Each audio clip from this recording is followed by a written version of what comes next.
네, 관련자 160여 명이 경찰 조사를 받고 건물주와 소방관 등 14명이 구속 또는 입건된 제천 화재 참사 사건에 대한 수사가 1년 2개월 만에 모두 끝났습니다. 사상자가 무려 69명에 이른 상황에서 소방지휘관과 건물 실소유주 의혹에 대해서 검찰이 내린 수사 결론에 대해선 반발이 이어지고 있습니다. 이재욱 기자가 취재했습니다. 화재 참사 당일 수사본부를 꾸린 경찰은 직원 70여 명을 투입해 8달 넘게 수사를 펼쳤습니다. 피해가 컸던 만큼 건물 자체 문제부터 부실 감리, 소방구조의 적절성과 실소유주 의혹까지 전방위 수사가 이뤄졌습니다.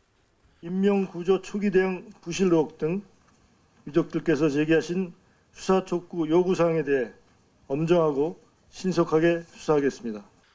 경찰은 당시 건물에서 탈출한 부상자부터 현장에 있던 소방관 등 160여 명을 조사했고 건물주와 소방 현장 지휘관, 전 도의원 등 14명을 구속하거나 형사 입건했습니다.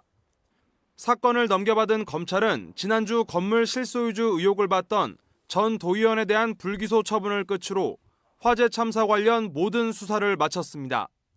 그러나 사건 발생 1년 2개월 만에 내린 검찰의 수사 결과에 대해서는 논란의 불씨가 여전합니다.